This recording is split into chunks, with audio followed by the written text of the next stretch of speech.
ಸಾಯ್ಬೇಕು. ಒಂದ್ ಆಟಕ್ಕಾದ್ರೆ ಒಂದ್ 4 ಗಂಟೆ ಆಗುತ್ತೆ, ಸಾಯಂಕಾಲದವರೆಗೂ ಅಲ್ಲೇ ಸಾಯ್ಬೇಕಾಗುತ್ತೆ.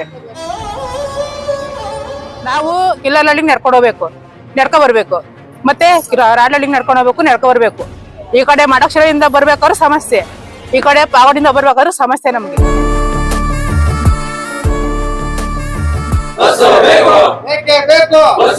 ಇದು ಪಾವುಗಡ ತಾಲೂಕಿನ ಕನ್ನಮೇಡಿ ಗ್ರಾಮ ಪಂಚಾಯಿತಿಯಲ್ಲಿ ಸಾರಿಗೆ ವ್ಯವಸ್ಥೆ ಇಲ್ಲದೆ ಜನರು ಪರದಾಡುವಂತ ಪರಿಸ್ಥಿತಿ ನಿರ್ಮಾಣ ಆಗಿದೆ. ನಾನು ನವೀನ್, ಕಿಲಾರ್ಲಹಳ್ಳಿ.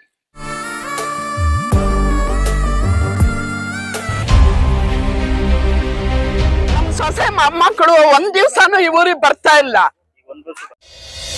ಗ್ರಾಮ ಪಂಚಾಯಿತಿ ಕೇಂದ್ರಕ್ಕೆ ಸರ್ಕಾರಿ ಬಸ್ ಇಲ್ಲ. ಕೆಂಪು ಬಸ್ಸಿಗಾಗಿ ಕನ್ನಮೇಡಿ ಗ್ರಾಮಸ್ಥರ ಆಕ್ರೋಶ. ಗಂಟೆ 2 ಗಂಟೆಗೆ ನಮಗೆ ಸಿಗಲ್ಲ. ತುಂಬಾ ವೇಟ್ ಮಾಡ್ತೀವಿ, ನಡ್ಕೊಂಡು ಬರ್ತೀವಿ. ಅದಕ್ಕೆ ಮಧ್ಯಾಹ್ನದ ಬಸ್ ಒಂದು 3 ಬಸ್ ಆದ್ರೂ ಬೇಕು ನಮ್ಮ ಊರಿಗೆ. ಯಾಕಂದ್ರೆ ಇಲ್ಲಿ ನನ್ನಂತ ತುಂಬಾ ವಿದ್ಯಾರ್ಥಿಗಳಿದ್ದಾರೆ, 20-30 ಜನ ವಿದ್ಯಾರ್ಥಿ. ವಿದ್ಯಾರ್ಥಿಗಳು, ಮಹಿಳೆಯರು, ವೃದ್ಧರ ಗೋಳು ಕೇಳೋರಿಲ್ಲ. ಶಾಸಕರು ಇದ್ರ ಬಗ್ಗೆ ಗಮನ ಹರಿಸಿ ಜನ ಹಳ್ಳಿಗೇನೆ ಒಂದು ಸರ್ಕಾರ ಬಸ್ ಇಲ್ಲ ಅಂತಂದಾಗ ನಾವೆಲ್ಲ ಸೇಟಾಡ್ಬೇಕು. ಒಂದು 3-4 ವರ್ಷದಿಂದ ತುಂಬಾ ಸಮಸ್ಯೆ ಆಗಿದೆ.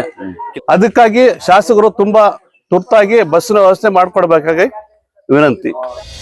ಆಟೋ ಸಿಗದೆ ಹೋದ್ರೆ 4-5 ಕಿಲೋಮೀಟರ್ ನಡೆಯೋ ಯಾತನೆ ಸ್ಥಿತಿ.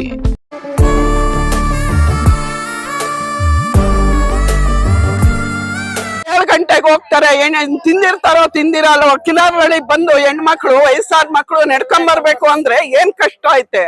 ಕನ್ನಮೇಡಿಗೆ ಕೆಂಪು ಬಸ್ ಯಾವಾಗ? ವೀಕ್ಷಿಸಿ ಶನಿವಾರ ಸಂಜೆ 6 ಗಂಟೆಗೆ ನಿಮ್ಮ ಲೀಡ್ ನ್ಯೂಸ್ ನಲ್ಲಿ.